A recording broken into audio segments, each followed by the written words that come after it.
معزز سامعین کرام، اسی ماہ محرم کے 18 یا غالباً 25 کو اہل بیت اطہار میں سے امام علی اوسط امام زین العابدین رضی اللہ تعالیٰ عنہ کا یوم شہادت ہے۔ اسی مناسبت سے میں نے یہ مناسب سمجھا کہ ان کے ذات کے تعلق سے اور ان کے اخلاق و کردار کے تعلق سے اور ان کے کچھ فضائل آپ کے سامنے پیش کروں، تاکہ اہل بیت کے ایک عظیم امام زین العابدین رضی اللہ تعالیٰ عنہ کی شخصیت آپ کے سامنے اجاگر ہو سکے اور ان کی زندگی کو ہم سب مشعل راہ بنا سکے۔ اللہ تعالی ہم سب کو توفیق عطا فرمائے۔ معزز سامعین کرام، اللہ تعالی قرآن مجید میں ارشاد فرماتا ہے، قُلْ لَا أَسْأَلُكُمْ عَلَيْهِ أَجْرًا إِلَّا الْمَوَدَّةَ فِي الْقُرْبَى۔ کہ حبیب آپ فرما دو کہ دینی معاملات میں، تبلیغی معاملات میں جو میرے ذمہ ہے، جو تم تک میں پہنچاتا ہوں اور جو مشقتیں میں برداشت کرتا ہوں اس معاملے میں، تمہیں جہنم سے نکال کر جنت کی طرف میں لے جاتا ہوں۔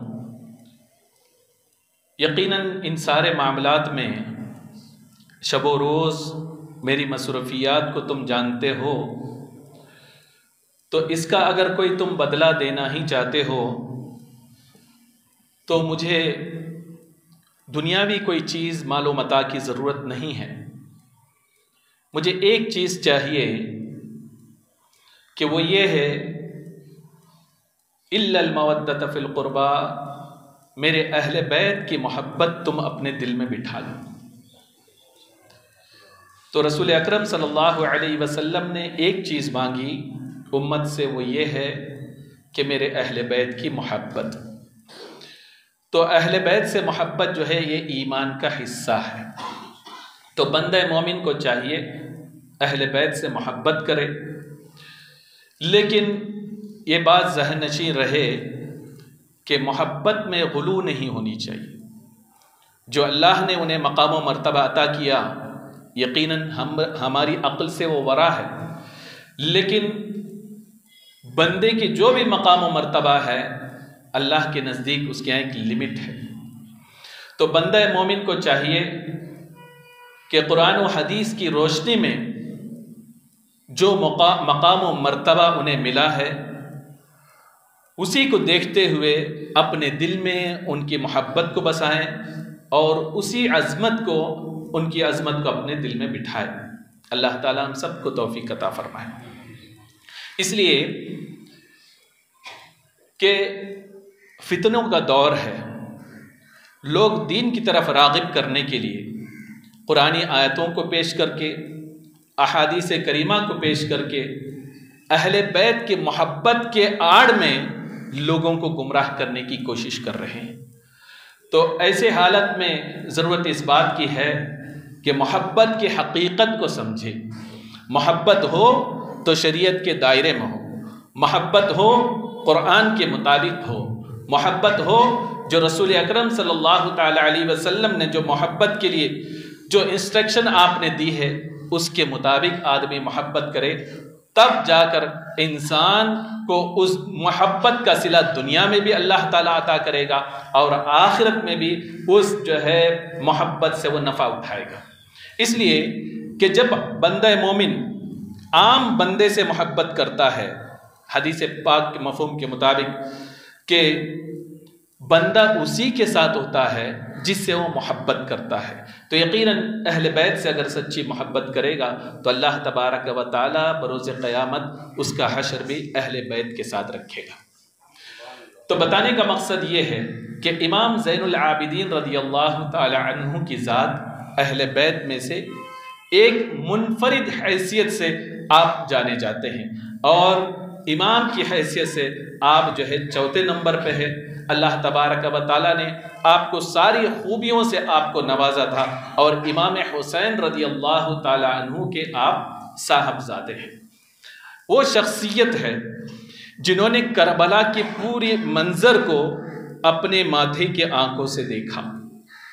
انہوں نے اس بات کو دیکھا کہ ان کے والد، ان کے بھائی، ان کے کزنز، ان کے عزیز و اقارب اور ان سے محبت رکھنے والے ان کے سامنے ذبح کر دیے گئے۔ انہوں نے اس بات کو دیکھا کہ ان کے مقدس جسم کو دشمن جو ہے اپنے گھوڑوں کے ٹاپوں سے روند رہے ہیں۔ انہوں نے اس بات کو دیکھا کہ یزیدیوں نے عورتوں کے خیمے کو آگ لگانے کا حکم دیا۔ وہ پردہ نشین خواتین اہل بیت کے امام زین العابدین نے انہوں نے ان عورتوں کو ایک خیمے سے دوسرے خیمے سے تیسرے خیمے تک اپنے بچوں کو بچانے کے لیے دوڑتے ہوئے انہوں نے دیکھا۔ انہوں نے اس بات کو بھی دیکھا کہ وہی عورتیں ہیں پردہ نشین جنہیں جو ہے اونٹ کے جو ہے پیٹھ پر، ننگی پیٹھ پر ایسے ہی ہاتھوں پر رسی باندھ کر بٹھا دیا گیا، اور خود ان کی ذات پر یہ گزری کہ بیمار تھے، چل نہیں سکتے تھے، لیکن ہاتھ پر بیڑیاں ہیں، پیر پر جو ہے بیڑیاں ہیں، اس طریقے سے باندھ کر بھوکے پیاسے انہیں جو ہے دمشق تک لے جایا گیا۔ یہ ان کے ساتھ ظلم ہوا۔ یہ سارے داستان کو اگر کوئی دیکھنے والی ذات اس وقت موجود تھی بڑوں میں، وہ بیمار حضرت امام زین العابدین رضی اللہ تعالیٰ عنہ کی ذات تھی۔ امام زین العابدین رضی اللہ تعالیٰ عنہ کی پیدائش یہ تقریباً 33 ہجری میں ہوئی۔ آپ کے والد تو امام حسین ہیں، لیکن آپ کی والدہ کے تعلق سے آتا ہے کہ ان کا نام شہر بانو تھا۔ وہ عربی نہیں تھی، وہ فارسی تھی، پرشین سے وہ آئی تھی۔ اس تعلق سے البدایہ والنہایہ میں ہے کہ حضرت عمر فاروق اعظم رضی اللہ تعالیٰ عنہ کے زمانے میں کہ لوگوں نے جب ایران کو فتح کیا، پورا فارس شہر مسلمانوں کے قبضے میں آیا، تو اس وقت یہ 3 شہزادیاں قیدی بن کر عمر فاروق اعظم رضی اللہ تعالیٰ عنہ کی بارگاہ میں پیش کیے گئے۔ ان میں سے ایک جو ہے حضرت شہر بانو رضی اللہ تعالیٰ عنہ تھی۔ حضرت عمر رضی اللہ تعالیٰ عنہ نے سوچا کہ بادشاہ کی بیٹیاں ہیں، انہیں اگر فروخت کیا جائے تو اچھی قیمت انہیں ملے گی۔ تو حضرت علی کرم اللہ وجہہ الکریم نے عرض کیا، اے امیر المؤمنین، چونکہ شہزادیاں ہیں تو سلوک بھی شہزادیوں جیسی ہونی چاہیے۔ تو حضرت عمر رضی اللہ تعالیٰ عنہ نے فرمایا، اے علی، تم جو فیصلہ کرو ان کے تعلق سے مجھے منظور ہے۔ تو حضرت علی کرم اللہ وجہہ الکریم جتنی قیمت ان کی بنتی تھی اپنے ہاتھ مبارک سے آپ نے ادا کیا، تینوں کو اپنے قبضے میں لے لیا اور کہا کہ شہزادی ہیں تو شہزادوں کے قبضے میں جائیں گے، ان سے ان کا نکاح ہوگا۔ لہذا حضرت ابوبکر صدیق رضی اللہ تعالیٰ عنہ کے صاحبزادے خلیفۃ المسلمین کے حضرت محمد بن ابو بکر رضی اللہ تعالیٰ عنہ کو بلایا، ایک شہزادی کو ان سے نکاح اپنے کروا دیا۔ پھر حضرت عمر رضی اللہ تعالیٰ عنہ کے شہزادے حضرت عبداللہ بن عمر رضی اللہ تعالیٰ عنہ کو بلایا، ان سے ایک کا نکاح فرما دیا۔ اور تیسری شہزادی حضرت شہر بانو رضی اللہ تعالیٰ عنہ تھی کہ آپ کا نکاح اپنے صاحبزادے امام حسین رضی اللہ تعالیٰ عنہ سے کیا آپ نے۔ ازالۃ الخفا میں ہے، حضرت شاہ ولی اللہ محدث دہلوی رحمۃ اللہ تعالی علیہ فرماتے ہیں کہ جب یہ آئی حضرت شہر بانو تو حضرت عمر رضی اللہ تعالیٰ عنہ نے ان کا حال پوچھا، تھکی ہوئی تھی، کہ تمہارا نام کیا ہے؟ تو وہ جواب دینے سے انکار کیا، تھکی ہوئی تھی۔ آپ نے کہا کہ ان کی خدمت کرو، کچھ کھلاؤ پلاؤ، ہو سکتا ہے کہ تھک گئی ہوں۔ اس کے بعد کھلانے پلانے کے بعد انہوں نے اپنا نام بتایا تو حضرت عمر رضی اللہ تعالیٰ عنہ نے فرمایا یہ شہزادی ہیں۔ روایتوں میں آتا ہے کہ چونکہ بادشاہ کی بیٹی تھی، اوپر سے سر سے لے کر پیر تک پورے بدن جو ہے سونے سے ڈھکا ہوا تھا آپ کا۔ تو حضرت عمر رضی اللہ تعالیٰ عنہ نے فرمایا چونکہ شہزادی ہے تو نکاح بھی جو ہے شہزادے سے ہوگا۔ تو سارے لوگوں نے سوچا کہ چونکہ امیر المؤمنین وہ تھے تو حضرت عبداللہ بن عمر ان کے بیٹے ہیں تو ان سے ان کا نکاح ہو گیا۔ تو آپ نے برملا ارشاد فرمایا حسین کہاں ہیں، شہزادے حسین ہیں، انہیں لے کر آیا جائے۔ لہذا امام حسین رضی اللہ تعالیٰ عنہ سے اس قدر محبت آپ کو تھی، آپ نے ان سے نکاح فرما دیا، اور اتنا ہی نہیں بلکہ پورا سونے سے جو لدی ہوئی تھی اس قدر اسی طریقے سے آپ نے ان کے حوالے کر دیا۔ تو یہ شہر بانو تھی، اسلام قبول کیا، حضرت امام حسین رضی اللہ تعالیٰ عنہ کی زوجیت میں آئی۔ حضرت شاہ ولی اللہ محدث دہلوی فرماتے ہیں کہ ان کی نکاح ہوتے وقت حضرت عمر رضی اللہ تعالیٰ عنہ نے فرمایا اے صاحبزادے، اے شہزادے، ایسی عورت تمہاری نکاح میں آ رہی ہے کہ ایک زمانہ وہ ہوگا اس کے بطن سے ایک ایسا بچہ پیدا ہوگا کہ اس زمانے میں اس سے افضل اور بہتر کوئی نہیں ہوگا، کوئی نہیں ہوگا۔ تو ہوا یہی، ان کے بطن سے امام زین العابدین رضی اللہ تعالیٰ عنہ پیدا ہوئے۔ البدایہ والنہایہ میں ایک روایت یہ بھی ہے کہ حضرت جابر بن عبداللہ رضی اللہ تعالیٰ عنہ فرماتے ہیں کہ میں اور بعض صحابہ رسول اکرم صلی اللہ علیہ وسلم کے پاس بیٹھے ہوئے تھے۔ امام حسین بچپن کا عالم تھا، دوڑتے ہوئے سرکار کے پاس آئے۔ سرکار دو عالم صلی اللہ تعالی علیہ وسلم نے انہیں دیکھا، اپنے گود میں بٹھایا اور ان کی پیشانی کو آپ نے چوما۔ پھر اس کے بعد صحابہ سے فرمایا یہ میرا بیٹا حسین ہے، اللہ تعالیٰ اسے ایک لڑکا عطا کرے گا اور اس کا نام علی ہوگا، اور اس کی شان یہ ہوگی بروز قیامت حاملین عرش میں سے جو فرشتے ہیں عرش کو جو اٹھائے ہوئے ہیں ان میں سے ایک فرشتہ بروز قیامت یہ ندا دے گا، آواز دے گا کہاں ہے سید العابدین، یعنی عبادت گزاروں کا سردار کہاں ہے۔ جب یہ فرشتہ پکارے گا کوئی اور ذات نہیں کھڑی ہوگی بلکہ کھڑا ہونے والا کوئی شخص ہوگا تو وہ زین العابدین ہوگا۔ یعنی سرکار دو عالم صلی اللہ تعالی علیہ وسلم نے خود خوشخبری دے دی کہ بروز حشر ان کا نام تو علی تو ہوگا دنیا میں، لیکن بروز حشر جس جو ہے صفت سے انہیں نوازا جائے گا، جس نام سے انہیں پکارا جائے گا وہ ہوگا سید العابدین، یعنی تمام عبادت گزاروں کے سردار۔ اس وقت جو ہے سارے لوگوں میں یہ اعلان ہوگا تو سب لوگ دیکھتے ہوں گے کھڑے والی ذات کوئی ہوگی تو امام زین العابدین رضی اللہ تعالیٰ عنہ کی ذات ہوگی۔ تو یہ ان کی فضیلت میں سے ہے، بہت ساری فضیلتیں ان کی ہے کہ اللہ تعالیٰ نے ان کو بہت ساری فضیلتوں سے نوازا تھا۔ اور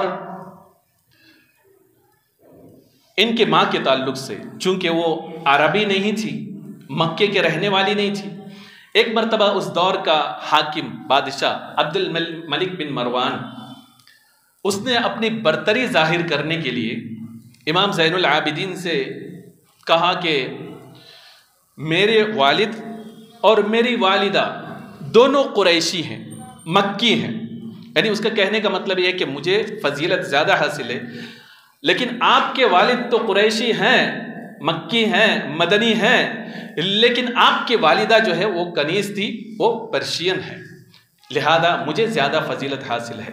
تو امام زین العابدین رضی اللہ تعالی عنہ نے فرمایا کہ اے عبد الملک بن مروان، ہماری جو اقتدا ہے کسی اور کے ساتھ نہیں ہے، ہم نے اقتدا کی ہے تو رسول اللہ کی ہے۔ قرآن میں اللہ تعالیٰ نے فرما دیا لَقَدْ كَانَ لَكُمْ فِي رَسُولِ اللَّهِ أُسْوَةٌ حَسَنَةٌ، یعنی تمہارے لیے اپنی زندگی میں کوئی آئیڈیل ہے جس کو تم فالو کر سکو تو کوئی اور نہیں بلکہ رسول کی ذات ہے، تو ہم نے رسول کو فالو کیا۔ عبد الملک بن مروان نے کہا کہ یہ کیسی اتباع ہے، مجھے بات سمجھ میں نہیں آئی۔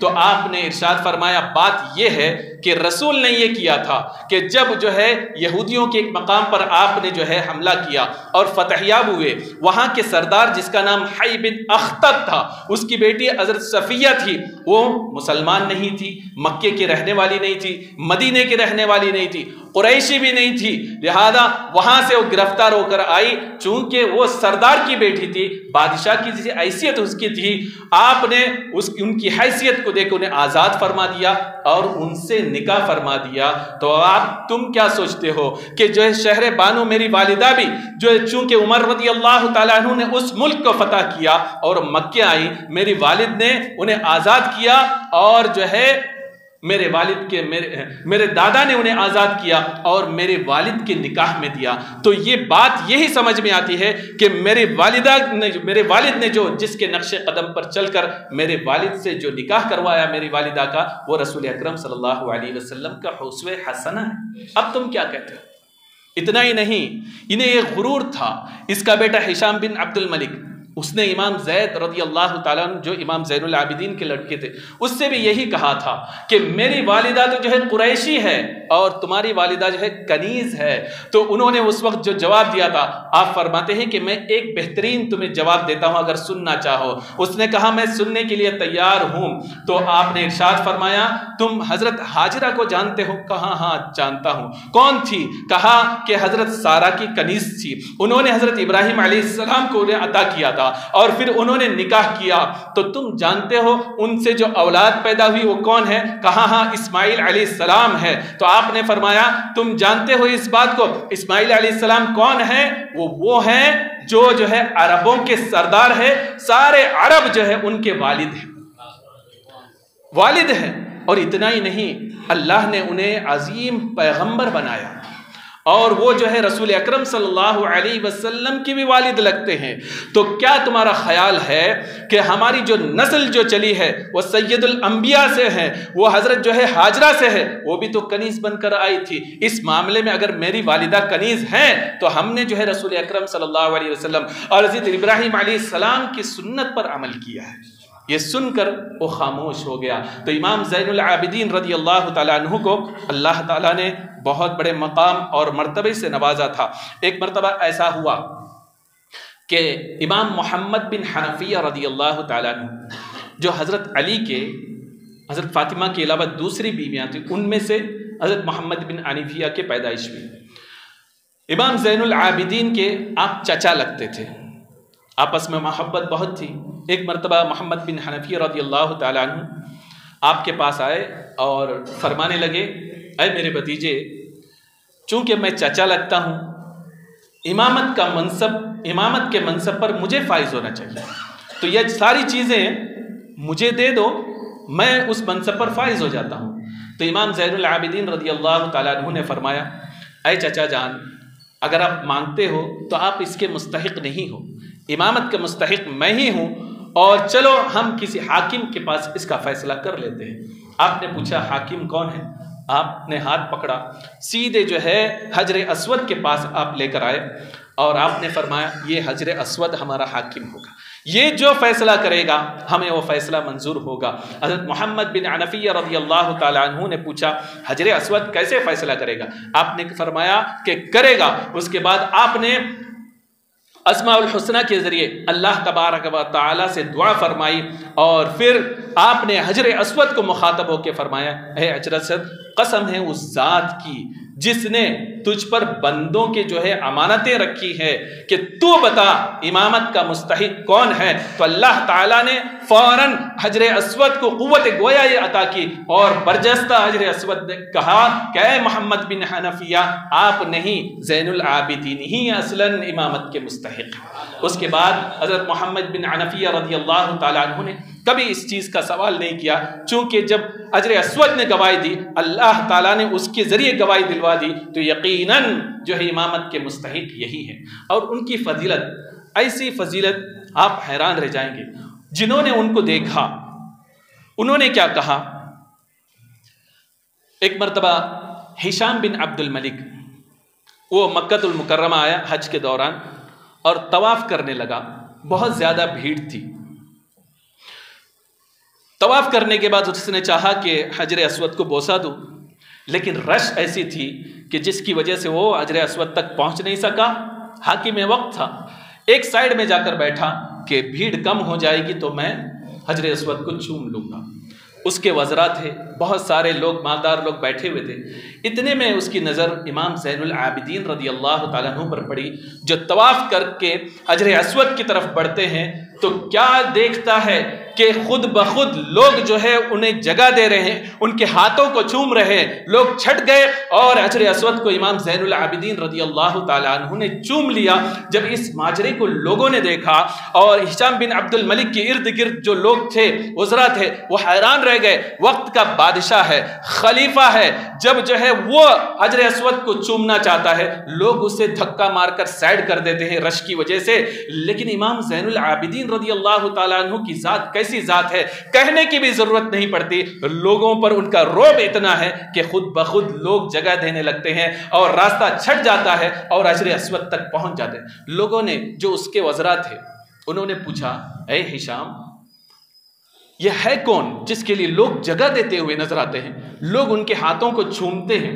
ہشام بن عبد الملک کو پتا تھا، لیکن اس نے سوچا کہ کہیں ان کی محبت ان کے دل میں نہ بیٹھ جائے، رعب نہ بیٹھ جائے، تو اس نے کہا مجھے پتا نہیں کون ہے۔ جو ہی اس نے کہا مجھے پتا نہیں کون ہے، ان کے ساتھ جو ہے فرستق نام کا عرب کا مشہور شاعر بیٹھا ہوا تھا۔ وہ ایسا شاعر ہے، علماء اس کے تعلق سے لکھتے ہیں کہ اگر فرستق شاعر نہ ہو، اس زمانے میں موجود نہ ہوتا، عربی کا ایک حصہ غائب ہو چکا تھا۔ اس کی وجہ سے عربیت کا ایک حصہ بچ گیا۔ بہت بڑا شاعر تھا اور اہل بیت کا چاہنے والا تھا۔ اس نے جب ہشام بن عبد الملک سے یہ سنا کہ میں انہیں نہیں جانتا، تو برجستہ وہ کہنے لگا کہ تم نہیں جانتے ہو تو میں تمہیں بتاتا ہوں۔ اے شخص، یہ کون ہے میں تمہیں بتاتا ہوں۔ ھذا الذی تعلم، تم پوچھتے ہو کون ہے، میں بتاتا ہوں۔ جو ہے بطحا کی وادیاں ہیں اور اس کے علاوہ جو ہے یہ بیت اللہ ہے اور اس کے علاوہ اس کے ارد گرد کی جگہ ہے حل و حرم، ہر چیز جانتی ہے کہ یہ ذات کون ہے۔ یہ ذات وہ ذات ہے جنہیں اللہ نے پاکیزہ بنایا، طاہر بنایا، اعلیٰ مقام سے نوازا، اور اتنا ہی نہیں بلکہ آپ فرماتے ہیں کہ لو یعلم الرکن من قد جاء یلسم لخر یلسم وطیب القدم، یعنی اگر حجر اسود کو بھی پتہ چل جائے کہ یہ ذات کون ہے تو آپ وہ فرزدق کہتا ہے یقیناً حجر اسود بھی یہ چاہے گا کہ جس مقام پر آپ کے قدم لگے ہیں اس مقام کو میں بھی بوسہ دے دوں۔ اب آپ سوچیں اس مقام کو، ان کا مقام کیا تھا، اس کو جو ہے فرزدق شاعر جانتا تھا۔ کیوں؟ اس نے اپنی آنکھوں سے دیکھا تھا۔ حضرت علی کرم اللہ وجہہ الکریم کے زمانے میں پیدا ہوا تھا اور اس نے حضرت امام زین العابدین رضی اللہ تعالیٰ عنہ کو خود دیکھا تھا۔ اس لیے وہ کہتا ہے کہ تم جو ہے بہانہ بناتے ہو کہ میں نہیں جانتا، تمہارے نہ جاننے سے کیا ان کی شہرت کم ہوگی؟ ارے یہ تو وہ ذات ہے کہ بطحا کی وادیاں بھی ان کو جانتے ہیں اور حل و حرم بھی ان کو جانتی ہے اور بیت اللہ بھی ان کو جانتا ہے، اور یہاں تک کہ ان کے قدم کا حال یہ ہے کہ اگر حجر اسود کو بھی پتہ چل جائے کہ کون ہے تو قدم کے مقام کو بھی وہ بھی بوسہ دینے پر مجبور ہو جائے۔ تو یہ ان کا مقام ہے حضرت امام زین العابدین رضی اللہ تعالی عنہ کا، کہ جب واقعہ کربلا ہوا اس کے بعد آپ ہمیشہ روتے رہتے، چونکہ آپ نے اپنی آنکھوں سے اپنوں کو کٹتا ہوا دیکھا تھا، پورے کنبوں کو۔ آپ نے مدینہ شریف سے باہر ہو کر وادی عقیق کے مقام پر آپ نے ایک ڈھیرا ڈالا، سارے اپنے لوگوں کو وہیں جمع کیا اور وہیں زندگی بسر کرنے لگے، وہیں آپ رہنے لگے اور وہیں رہ کے رات و دن عبادت کرتے۔ اتنی عبادت آپ سجاد کے نام سے آپ مشہور ہو گئے، یعنی زیادہ سے زیادہ کثرت کے ساتھ سجدہ کرنے والے۔ آپ کا نام زین العابدین پڑا تو مورخین لکھتے ہیں، علامہ عبد الرحمن جامی رضی اللہ تعالیٰ عنہ شواہد النبوہ میں لکھتے ہیں کہ زین العابدین آپ کا نام کیسے پڑا؟ تو آپ فرماتے ہیں کہ ایک مرتبہ آپ تہجد کی نماز ادا کر رہے تھے تو شیطان سانپ کی شکل میں آیا اور آپ کے انگوٹھوں کو وہ کاٹنے لگا، لیکن آپ درد کی شدت کے باوجود آپ نماز میں مشغول رہے، یہاں تک کہ سانپ نے آپ نے پورے انگوٹھے کو نگل لیا اور جو ہے سختی کے ساتھ کاٹنا شروع کیا۔ آپ نے نماز ختم کی، آپ کو القا ہوا کہ کوئی اور نہیں، یہ شیطان ہے۔ آپ نے اس سے وہاں سے، اے مردود لعین یہاں سے نکل جا، لیکن آپ کے جو ہے عبادت میں کمی نہیں آئی، پوری رات آپ عبادت کرتے رہے۔ تو ایک کونے سے آواز آئی، علامہ عبد الرحمن جامی رضی اللہ تعالیٰ عنہ فرماتے ہیں کہ علی تم زین العابدین ہو۔ تو لقب بھی انہیں جو ملا وہ غیب سے ملا. اور روایتوں میں یہاں تک آتا ہے کہ ایک دن میں تقریباً 1000 رکعت نفل نماز ادا کیا کرتے. اور اتنا ہی نہیں، عبادت کا حال یہ تھا، وضو کرتے تو آپ کے جو ہے جسم میں کپ کپی طاری ہوتی. حج کے لیے تشریف لے گئے، احرام باندھا، سب لوگ آپ کے ساتھ میں تھے، لبیک لبیک لبیک اللہم لبیک کہنے لگے، لیکن آپ خاموش تھے. لوگوں نے کہا کہ حضور آپ لبیک اللہم لبیک نہیں کہتے. تو آپ نے فرمایا کہہ تو دوں گا، اگر لبیک کہہ دوں اور لا لبیکہ کی آواز آئے، یعنی تیری لبیک قبول نہیں ہے، تو میرا حال کیا ہوگا؟ تو لوگوں نے کہا لیکن حج کا احرام آپ باندھ چکے ہیں، لبیک لبیک کہنا تو ضروری ہے. آپ اونٹ پر بیٹھے ہوئے تھے، ایک مرتبہ لبیک اللہم لبیک کہا، غشی کھا گئے اور زمین پر گر پڑ گئے. یعنی اللہ تعالیٰ کا اتنا خوف آپ کے دل میں سمایا ہوا تھا کہ ہر چیز پہ اللہ تبارک و تعالیٰ کے خوف کو اپنے دل و دماغ میں بٹھاتے، اور ہر چیز کے تعلق سے یہ آپ سوچا کرتے تھے ہم اہل بیت سے محبت کرنے والے ہیں، یقیناً یہ محبت کام آئے گی. اہل بیت نے عبادت میں اس قدر کوشش کی تو ہمیں کیا چاہیے؟ حضرت جابر بن عبداللہ رضی اللہ تعالیٰ عنہ آپ کی بارگاہ میں حاضر آئے اور پوچھنے لگے اس قدر کثرت کے ساتھ آپ عبادت کرتے ہیں، وجہ کیا ہے؟ جنت تو آپ کے قدموں میں ہے. آپ کے جو ہے نانا جان جو ہے وہ شفیع المذنبین ہے، آپ کی شفاعت کریں گے، آپ لوگوں کی شفاعت کریں گے، جنت آپ کے لیے یقینی ہے، پھر اس قدر آپ کو جو ہے عبادت کرنے کی ضرورت کیا ہے؟ تو آپ نے عرض کیا آپ تو صحابی رسول ہیں، رسول اللہ کے دنوں کو بھی آپ نے دیکھا، راتوں کو بھی دیکھا. رسول اکرم صلی اللہ علیہ وسلم اس قدر عبادت کرتے پیروں میں ورم پڑ جاتا. پوچھا جاتا تو یہی کہتے کہ افلا اکون عبدا شکورا، کیا میں اللہ کا عبادت گزار جو ہے بندہ نہ بنوں؟ لہذا میں بھی اپنے دادا جان کے نقش قدم پر چل کر میں بھی یہی چاہتا ہوں کہ ہر وہ کام کروں جو انہوں نے کیا اللہ کی رضا کے لیے اور میرے نانا جان کی رضا کے لیے. میں عبادت کو چھوڑ نہیں سکتا. اس قدر آپ عبادت کیا کرتے تھے، یہاں تک کہ آپ کی جو ہے کنیز سے پوچھا گیا تو کہتی ہے کہ دن میں نے کبھی آپ کو کھاتے ہوئے نہیں دیکھا، یعنی دن بھر روزے سے رہتے، شام کو کھاتے. اور اس نے کہا رات کو میں نے کبھی آپ کو سوتے ہوئے نہیں دیکھا، یعنی پوری رات آپ عبادت کیا کرتے تھے. اس لیے آپ کا نام زید العابدین پڑا. اور اخلاق کا عالم کیا ہے؟ ہم اور آپ پر اگر کوئی برائی کرے، وہ شخص ہمیں ملے، سب سے پہلے تو ہمارا اگر مارنے کی قوت نہیں ہے تو ہم چہرہ پھیر کر اس سے چلے جائیں گے، اس لیے کہ شخص نے میری برائی کی، یا تو اس سے بات کرنا ہی چھوڑ دیں گے، یا مدد کرتے تھے وہ بھی آپ چھوڑ دیں گے. لیکن امام زین العابدین رضی اللہ تعالیٰ عنہ کا کردار دیکھیں. ایک شخص آیا اور کہنے لگا کہ اے امام فلاں شخص آپ کی بہت زیادہ غیبت کرتا ہے، برائی کرتا ہے. امام زین العابدین نے کہا برائی کرتا ہے تو چلو اسی کے پاس چلتے ہیں. اس کے پاس جا کر آپ نے فرمایا کہ اے شخص میں نے سنا ہے کہ تو میری برائی کرتا ہے. وہ شرمندہ ہوا. آپ نے فرمایا اگر وہ باتیں میرے اندر موجود ہیں میں اللہ کی بارگاہ میں توبہ کرتا ہوں، اللہ میری مغفرت کر دے، اور تو جو کہتا ہے وہ میرے اندر نہیں ہے تو اللہ تعالیٰ تیری مغفرت کر دے، تجھے اللہ تعالیٰ سدھار دے. وہ شخص شرمندہ ہوا. اس کے بعد جو ہے کبھی اسے امام زین العابدین رضی اللہ تعالیٰ عنہ کی برائی کرنے کی جرات نہیں ہوئی. اور ایسی بہت ساری روایتیں ہیں. ایک شخص برائی سامنے منہ پر برائی کرنے لگا، آپ نے اپنی اسے چادر مبارک بھی دے دی، 5000 درہم بھی دے دیا، اور برجستہ وہ کہنے لگا یقیناً آپ کوئی اور ذات نہیں ہو سکتی بلکہ آپ ہوں گے تو رسول کے شہزادے ہی ہوں گے. یعنی وہ جانتا تھا کہ جس کے منہ پر جو ہے برائی کی جائے اور پھر بھی عطا کرنے والی کوئی ذات ہوگی تو وہ خاندان رسول سے ہی ہو سکتا ہے. اور اتنا ہی نہیں بلکہ وہ شخص جس نے آپ کے بھائی کو سینے پر جو ہے نیزہ مارا تھا، وہ شخص بھی آپ کے پاس آیا. آپ نے 3 دن تک اسے مہمان بنایا. پھر اس کے بعد جب جانے لگے آپ نے اسے کچھ چیزیں عطا کی، درہم عطا کی، دنانیر آپ نے اسے عطا کیے. اس نے کہا اتنی ساری عطائیں ہیں، کیا آپ کو پتا ہے میں کون ہوں؟ آپ نے برجستہ فرمایا کہ کیا میں اس شخص کو بھول سکتا ہوں جس نے میرے بھائی کے سینے میں نیزے مار کر شہید کیا؟ میں تجھے بخوبی جانتا ہوں، لیکن وہ تیرا کردار تھا، میرا کردار یہ ہے، میں تجھے بتاتا ہوں، جا جہاں جانا ہے جا. آپ نے اسے مال بھی عطا کیا اور جو چیز چاہیے تو وہ سب کچھ عطا کیا اور پھر وہاں سے روانہ کر دیا. تو میں آپ سے پوچھنا چاہتا ہوں ہمارا کردار کیا ہے؟ اگر ہمیں یہ پتا چل جائے کہ کوئی ہماری برائی کر رہا ہے ہم اس سے بات کرنا چھوڑ دیتے ہیں، اس کی بھی بھی برائی کرنا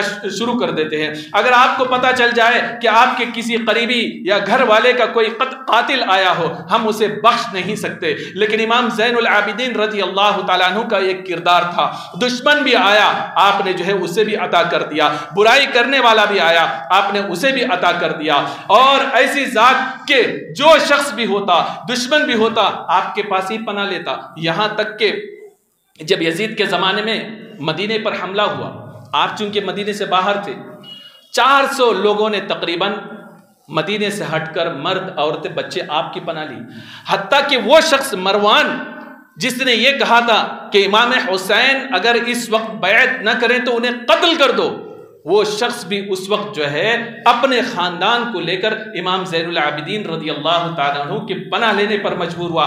آپ نے فرمایا کہ تو آیا تو کوئی بات نہیں، جہاں سارے لوگ پناہ لیتے ہیں تو بھی پناہ لے لے۔ اور جب وہ لوگ وہاں سے جانے لگے، برجستہ انہوں نے خدا کی قسم کھا کر کہا کہ ہم آج تک جو ہم نے زندگی گزاری، یقیناً ہمارے گھر میں نہ وہ سکون ملا، ہمارے والدین نے وہ سکون دیا جو امام زین العابدین رضی اللہ تعالیٰ عنہ کے گھر میں سکون ملا۔ تو یہ امام زین العابدین رضی اللہ تعالیٰ عنہ کا کردار ہے۔